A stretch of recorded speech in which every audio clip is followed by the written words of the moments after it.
The wind blew hard that afternoon in Jerusalem. The streets of stone carried the reflections of a constantly moving city.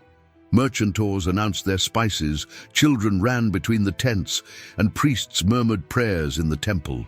In the midst of this agitation, a man walked with firm steps, but a distant look. Your name?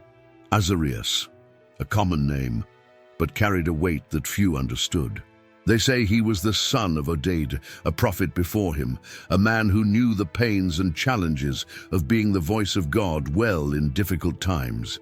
But Azarius was not just the son of a prophet. He carried something that could not be seen, but was felt by those who crossed their way. His presence was disturbing to some and a relief to others. Subscribe to the channel for more exciting biblical stories and activate the notification bell not to miss any video. The kingdom of Judah had already experienced days of glory and days of disgrace. Now, under the reign of Asa, it oscillated between devotion and neglect. There were those who feared God, but there were also those who, in the shadows of the narrow alleys, raised altars for foreign deities. Asa was not a wicked king, but his heart still needed something that only a true man of God could show him.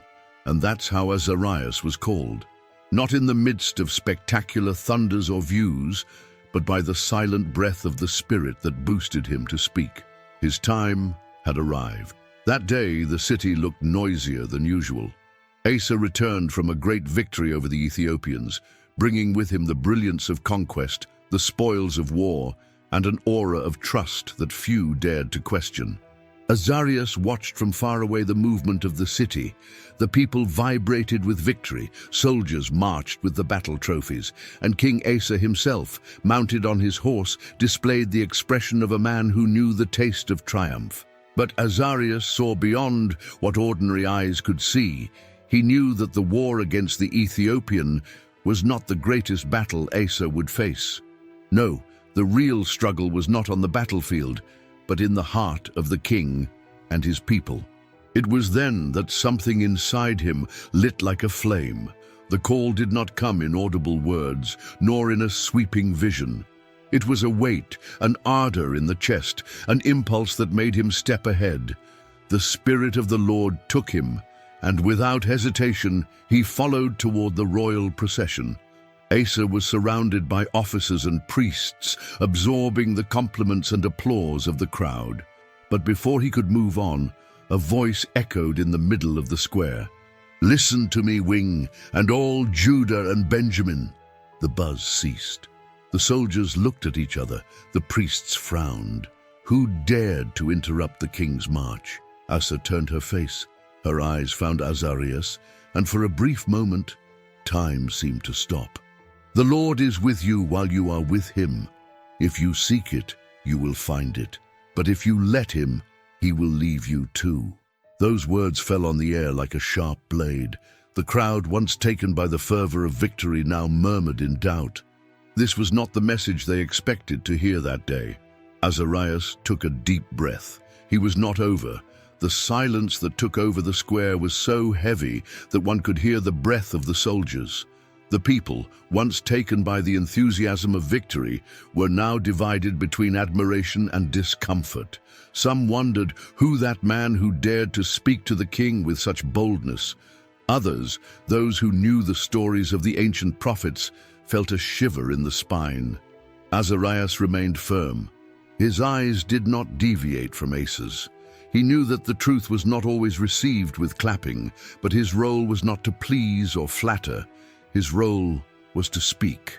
"In ancient times, Israel was without the true God," he continued, his voice sounding like thunder in the crowd. "It was out of priests who teached, without law to guide. In those days, everyone walked wandering, lost, without direction. There was great anguish throughout the earth. Nation against nation, city against city, for God afflicted them with all sorts of tribulations." Those words, although warned of warning, were not just a warning. They were a mirror, a reflection of what was happening now, in the dark alleys where silent idols were lifted, in the hearts of those who, even living in Judah, were still far from the Lord. Some in the crowd began to get uneasy. A man throat, a woman looked away. They knew that Azarias did not talk about distant stories, a buried past. I spoke of them. I was talking about now. Asa, still mounted on her horse, did not answer immediately. The weight of the prophet's words still reverberated inside him. But Azarias did not end. He knew the warning was not enough. It was necessary to show a way, a call to action. And that's exactly what he did. Azarias stepped ahead. He knew that the words he had said had already rooted in the hearts of those people. But it was not enough. The spirit burned within it, and the message needed to be complete.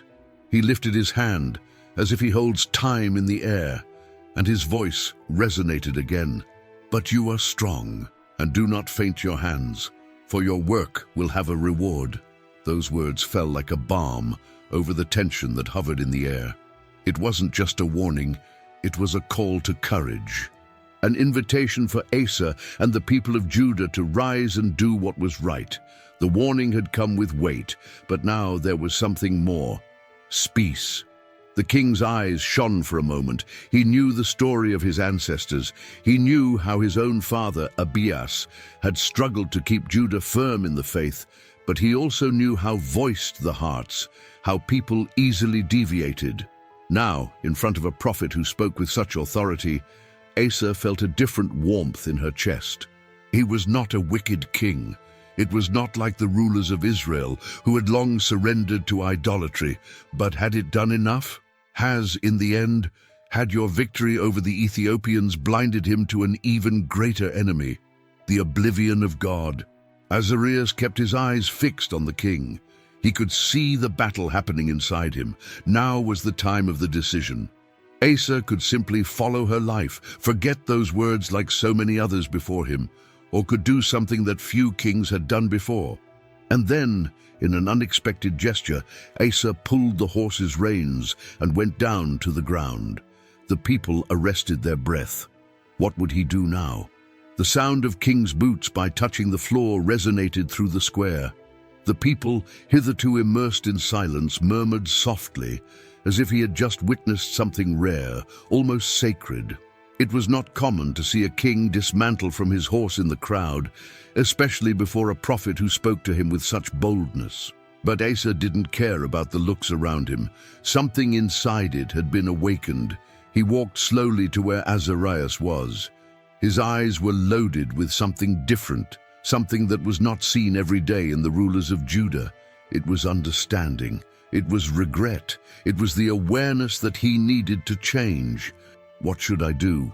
The king's voice was not who asks for common advice, but who understands that he is facing a crossroads. Azarias watched the king for a moment before speaking. Remove the idols, drop the strange altars, restore the altar of the Lord.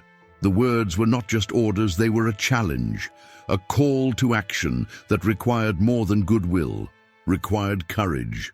Because removing idols was not just a symbolic act. It was touching what the people got used to. It was to challenge the customs, to hit the corrupted traditions, and to awaken the wrath of those who preferred a distant and silent God. Wing took a deep breath. He knew what that meant. I knew that not everyone would accept it in a good way, but there, before the prophet, something was already decided in his heart. The king turned to his officers, his now firm voice loaded with authority. Get the people together. We have a lot of work to do. The news ran through the city as fire in dry straw. Men and women wondered if that was real. Judah was about to change, but not everyone was ready for this change. On each street, every village, every house, people whispered the same question: will the king really destroy the idols? For some, it was a breath of hope. For others, a direct blow to their beliefs and customs. Fear and expectation mingled in the air, like clouds loaded before a storm. On the marked day, the people gathered before the great altar of the Lord. Men, women, children, all were there, attentive, anxious. The sound of torches crackling in the night wind seemed to amplify the tension in the air. In the center of the crowd, Asa remained silent, watching everything with a determined look. Beside him, Azarias was still, as if he knew that that moment was not just an event, it was a watershed. The king lifted his hand and the crowd fell silent. His voice echoed firm, without hesitation. Today, before the Lord, we make a pact. We will seek God with all our hearts and with all the soul. Whoever leaves him will be torn from the midst of us. A shiver traveled the crowd. That was not a common speech. It was a serious commitment, a vote that could not be broken without consequences. So what happened next took everyone by surprise. A cry broke the silence. First one, then another and another. The people began to cry out, to celebrate, as if an invisible current of power had gone through everyone. Men fell on their knees, women cried, children clung to their parents. The sound of instruments began to echo, and soon all Judah was worshipping God as it had not done for a long time. But not everyone was happy. In the midst of the crowd, some looks were cold like sharp blades, because where there is light, there are always shadows, and those who profited from idolatry would not accept this change without resistance. In the midst of the crowd in ecstasy, where voices rose in praise and tears ran the face of men and women, there were those who did not celebrate. His eyes were hard, his expressions closed, not because they did not believe in God, but because they saw their lives and their businesses raising through their fingers. Idolatry was not just a spiritual matter, it was a market. The pagan altars were not just there for devotion, but because they generated profit. There were priests who fed on the offerings, artisans who sculpted images and sold for good coins, whole families who depended on this trade. And now Asa wanted to destroy it all. In the dark alleys of Jerusalem, whispered conversations took shape. Men of long tunics and serious faces exchanged glances, gestured angrily. Some spoke of resistance, others in direct confrontation. "Does this king think he can change everything from time to time?" said one of them, grinding his teeth. "Has he forgot that there are many who prefer the gods who can see and play? And that prophet, Azarias?" Another spit on the floor. "He is the real culprit." If I had not filled the king's head with these words, hate grew between them, fed by the fear of losing control. But Asa would not retreat. His determination had already been sealed before the people before God. The next day, the first pagan altars began to fall. The statues were knocked down, the sacred burned posts.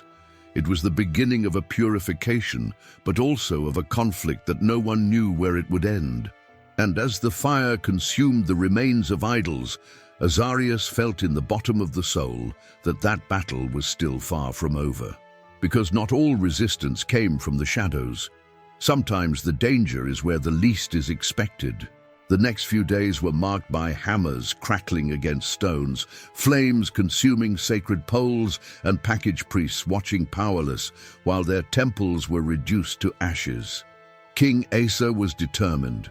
He personally supervised the destruction of each foreign altar, as if he wanted to tear, with his own hands, every root of idolatry that still remained in Judah. But not every enemy was revealed in the open field. Some knew how to wait. They knew how to smile as they plotted in silence. Asa, at his headquarters for justice, did not realize when the threat began to approach outside, but from within. The king's own heart began to change. At first it was just a detail, a seemingly insignificant choice. He started to trust his armies a little more in his strategies, and a little less in the voice of the prophets. Deep down, he believed he had done enough, that God was satisfied with his initial zeal. Azarias noticed. He saw in the eyes of the king something different, a glow that was no longer the one of the man who descended from the horse and humbled himself before the Lord. It was a brightness of its own security, who thinks it has already won all the battles. Then came the war. Baasa, king of Israel, marched against Judah. It was a direct challenge, one king against another, one people against another. Asa, who had once entrusted to the Lord to overcome much larger enemies, this time took a different way. Instead of seeking God, he turned to Ben-Hadad, king of Syria. He made a pact, delivered treasures from the temple, and bought his alliance.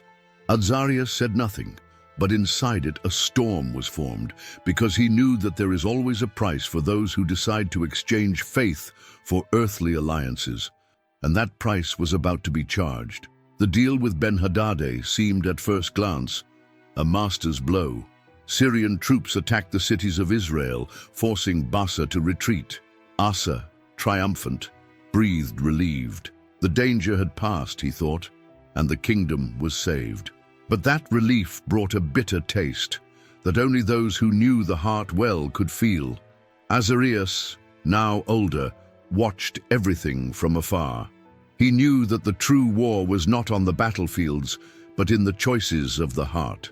Asa, who had once knocked down idols and restored altars, now trusted more political alliances than in the God who had once given him victory over much greater enemies.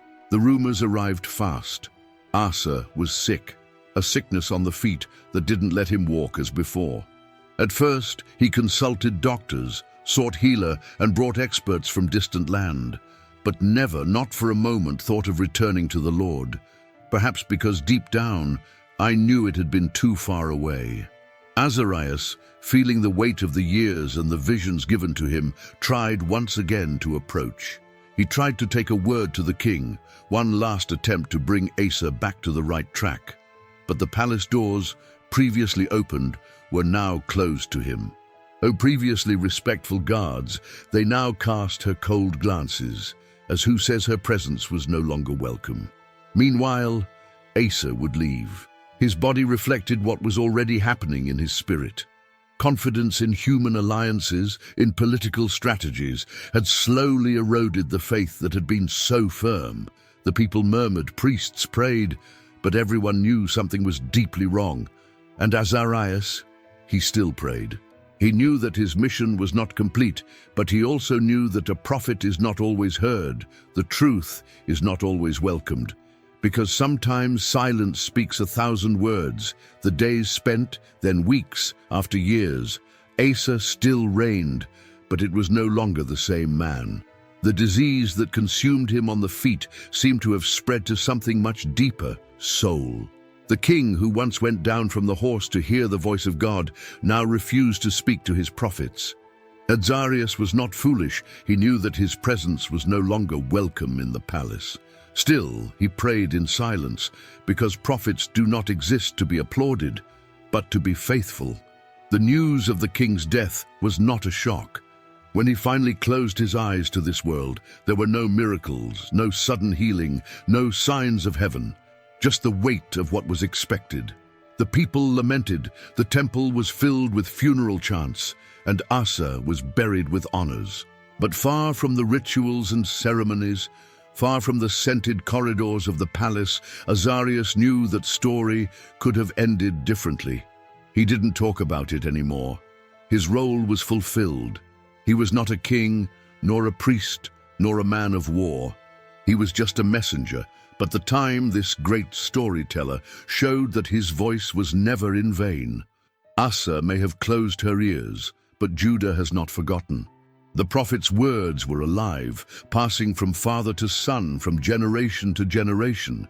Years later, kings came and gone, each with their own choices. Some heard, some not.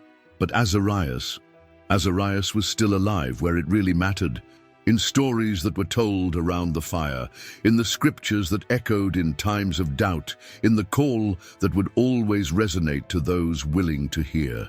The years passed. The winds changed, but Azarias' voice never went out. His name may not be as remembered as that of other prophets, but his words echoed for generations, because in the end, it's not the titles that matter, but the truth that is said, even when no one wants to hear. The story of Asa and Azarias is not just about a king and a prophet, it's about choices, about in a moment we can be on its knees before God, willing to do what is right, but the next moment we trust our own strengths and covenants than in what really sustains us. Wing started well. He was a righteous king, knocked down idols, restored the faith of the people, but over time, what was once dependence on God became self-sufficiency. He came to believe that he could solve everything alone, and so, little by little, without realizing it, he distanced himself from the one who once sought with so much fervor. And Azarias, he followed firm. His mission was never to ensure that Asa was on the right track. His mission was to warn. It was to call the truth. It was to be the voice God wanted him to be. Because prophets do not have the power to change hearts, just to point to those who can. Perhaps this is the greatest lesson. Not everyone will hear, not all will accept the truth, but still, the truth needs to be said. Sometimes it will be received with a party, others with closed doors. But those who are called to speak should not fear the silence of rejection, because the seed always stays. And in the end, it is this seed that changes the fate of a people. Because even when kings fall and empires collapse, the voice of truth never dies. She only awaits the next heart, willing to hear her. If you like the story of Azarias and want to keep following other stories of faith and overcoming, be sure to enjoy this video and share with those you love.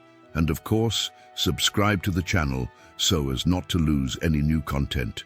Together, let's explore more powerful lessons from the Bible.